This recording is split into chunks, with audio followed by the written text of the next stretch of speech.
काका आत्ता तुम्ही सांगितलं ना की इथे तुम्ही म्हणजे जो कुठला ताल असेल म्हणजे काय झपताल रूपक दादरा आहे असं आहे जे लांबून बघतायत त्यांना कदाचित एवढं कळणार नाही.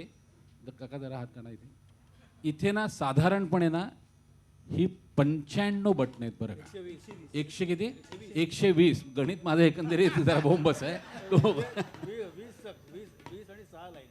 हां हां तर 120 बटणं आहेत आणि त्या बाजूला जो कीबोर्ड आहे तर थोडंसं ना डेमॉन्स्ट्रेशन दाखवणार म्हणजे थोडं कमी लयमध्ये. हे काय सगळे अकॉर्डियन शिकणार नाही आहेत किंबहुना हे बघून ते शिकणार नक्कीच नाही त्याचीच मला खात्री आहे की हे काय बाबा आपल्या याचं नाही. पण तरी देखील ज्यांना समजा ज्यांना जी तरुण मुलं आहेत केदारसारखी त्यांना जर का केदार तू ऑर्गनायझर कौतुक करायलाच पाहिजे बाकी काय नाही कळलं का. तर जी मुलं आहेत तर त्यांच्यासाठी बरं गमतीचा भाग सोडतं हे थोडंसं तंत्र दाखवणं म्हणजे मला हे सांगायचं आहे की बऱ्याच जणांना असं वाटतं की काय भाता मारला आणि सुरू दाबला की वाजलं आणि काय गाणं प्रॅक्टिस केली की होतं. तर तसं नाही. एखाद्या वादकाला गाणं ऐकणं ते त्यावेळी त्याचं नोटेशन काय म्हणूया आपण डोक्यात येणं आणि ते रिप्रोड्यूस करणं 100% तसंच्या तसं. तर त्यासाठी एक वेगळा मेंदू असावा लागतो आणि हे सगळं व्यवधान ठेवायचं यासाठी एक वेगळा मेंदू असावा लागतो. तर जरा हे थोडंसं डेमॉन्स्ट्रेशन असं करून दाखवा ना की दादरा वाजवत आहे आणि तिथे कसं होतं फिंगरिंग म्हणजे. आता मी लहानपणी जेव्हा अकॉर्डिंग नवीन घेतलं तेव्हा मी ह्या बास बटनाचं ती प्रॅक्टिस करायला मी आरशासमोर उभं राहून प्रॅक्टिस केली. म्हणजे तेव्हा तेवढं माहीत नव्हतं. आरशासमोर उभं राहून मी बघून हात बसला. नंतर टायपिंग जेव्हा टायपिंग न बघता टायपिंग करतो तसं हे आपल्याला एकदा हात बसल्यावरती मागे बघावं पण लागत नाही. बरोबर तिकडेच बोट जातं. तर ते थोडंसं जरा वाजवून दाखवा ना म्हणजे ते सागर तू धर तुम्ही सांगा आधी काय वाजवत आहे ते म्हणजे कळेल. आता तुम्हाला सांगतो ये कुठला ये राहते ये मौसम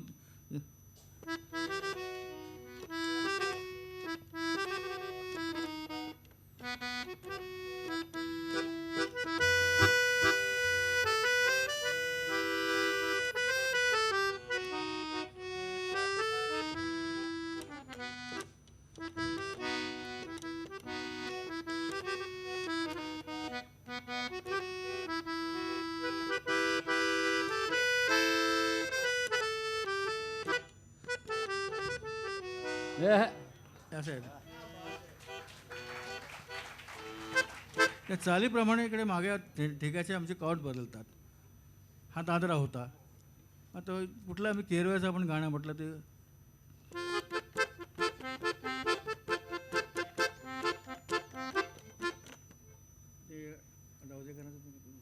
सांगतो मी. हां आता याने मला प्रश्न विचारते ह्या वाद्याचं एकूण वजन किती असतं साधारण. म्हणजे ऑर्गन कसा खूप म्हणजे बालगंधर्वांच्या काळी तर तो काय म्हणतो आपण 7 सप्तकांचा मोठा तो बंदच व्हायचा नाही म्हणजे तो ट्रकमधनंच न्यायला लागायचा. तसं हे या वाद्याचं वजन किती असतं म्हणजे. वजन आता हे आमचं हे ते माझं याला ते आतमध्ये रीड्स आहेत आणि रीडच्या मला किंवा माझ्याकडे सागरचे आमच्या 3 लाईन आतमध्ये आहेत रीडच्या. त्यामुळे तसं हे वजन आहेच नाही असं नाही. आणि आणखी एक चौथी लाईन आणखी एक रीडची लाईन आली की ते आणखी जड होतं वाद्य. त्यामुळे हे तसं जवळजवळ आपण एक विथ केस धरलं नाही पण विदाऊट केस धरलं तरी 12 ते 15 किलो सहज असेल. नक्की असू शकतं. 7 ते 8 अर्धी माणसं इथेच घडली नको. 7 ते 8 12 किलो कोण घेणार. 7 ते 8 किलो नक्की जास्त आहे 10 किलो. आता आम्ही विमानाने जाताना आम्ही फ्लाईट केस करून घेतो. फ्लाईट केसमध्ये मी माझे ह्या अकॉर्डिंगचे कॅनव्हास कवर सगळं मी त्याच्यामध्ये ठेवतो फ्लाईट केसमध्ये.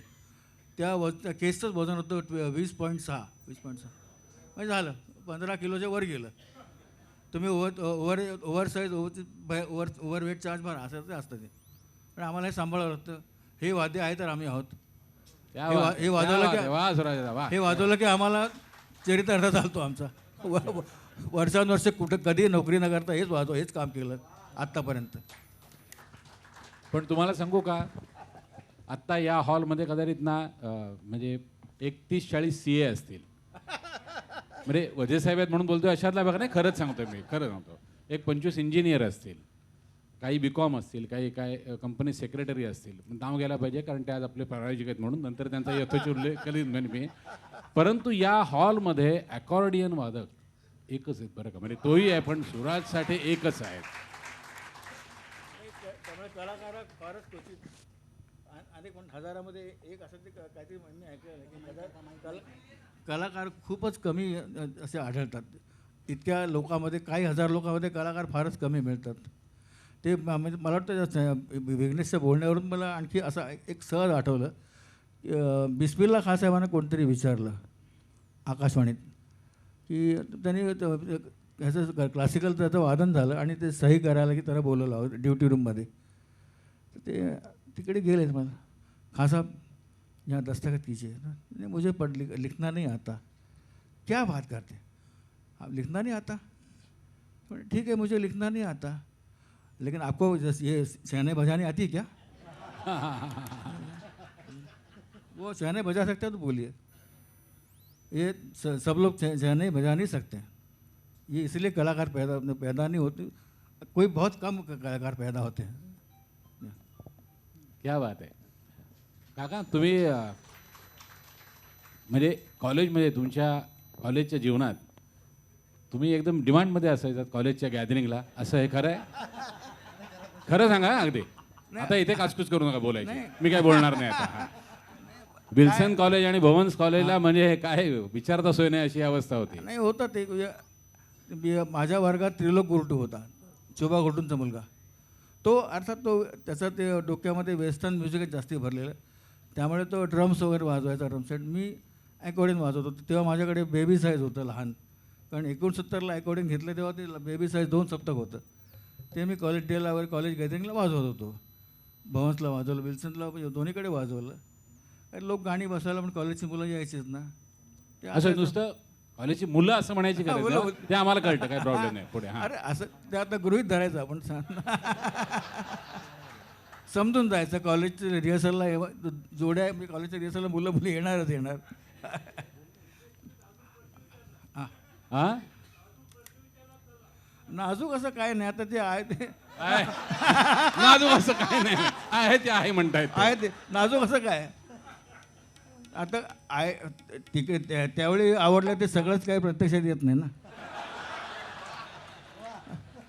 तो सांगा त्यावेळी जे आवडले ते सगळं प्रत्यक्षात येत नाही, हे अनुभवाचे बोल आहेत की हे दुःख आहे ते आधी सांगा. दुःख नाही काही का, ते 4 दिवस सांगण्यासारखं नाही. नाही असं थोडाफार असतं. आता मी साऊथ आफ्रिकेला पण गेलो, तिकडे पण तिकडला अनुभव होत असतो. आता तू मला बोलायला भाग पाडलं सांगायचं. आता होऊन जातं तिकडे. ते काय कोण कोणाला कधी आवडेल आणि कोण काय करेल सांगू शकत नाही.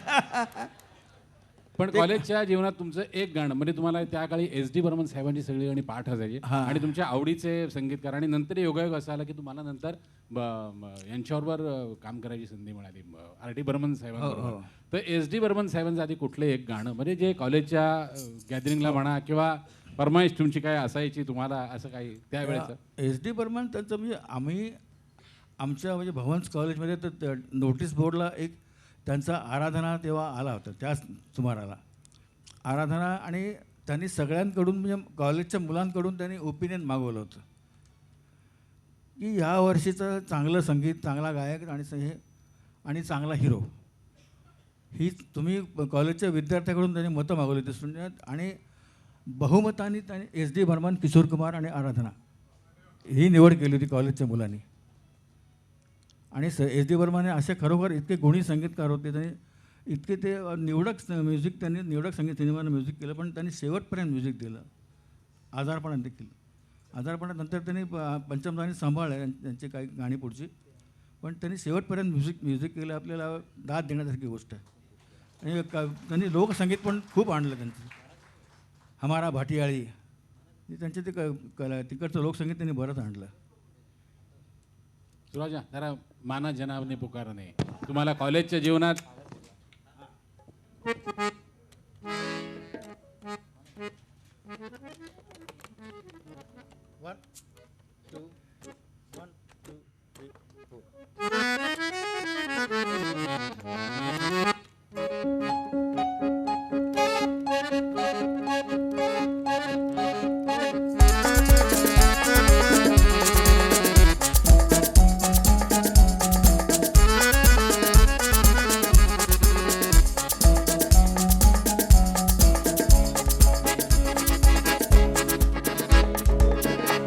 जनाब ने पुकारा नहीं, क्या मेरा साथ भी गवारा नहीं।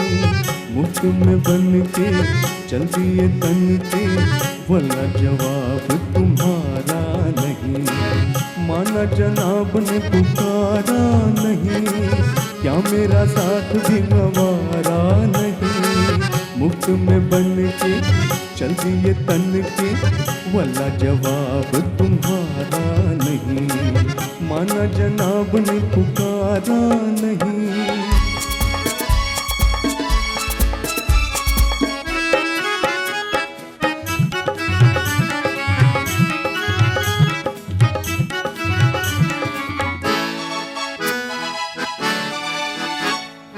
यारों का चलन है गुलामी, देते हैं हसीनों को सलामी। यारों का चलन है गुलामी, देते हैं हसीनों को सलामी। गुस्सा न कीजिए, जाने भी दीजिए, बंदगी तो लीजिए साहब। माना जनाब ने पुकारा नहीं, क्या मेरा साथ भी गवारा नहीं। मुफ्त में बन के चल दिए तन के, वाला जवाब तुम्हारा नहीं। माना जनाब ने पुकारा नहीं।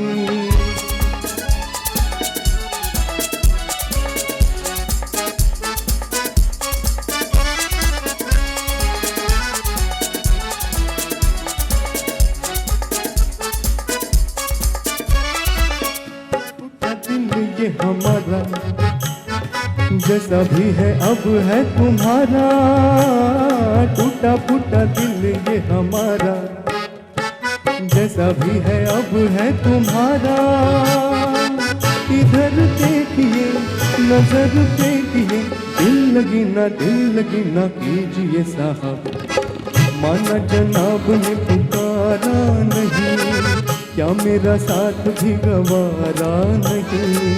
मुफ्त में बन के चल दिए तन के, वाला जवाब तुम्हारा नहीं। हाय वाला जवाब तुम्हारा नहीं। हाय वाला जवाब तुम्हारा नहीं।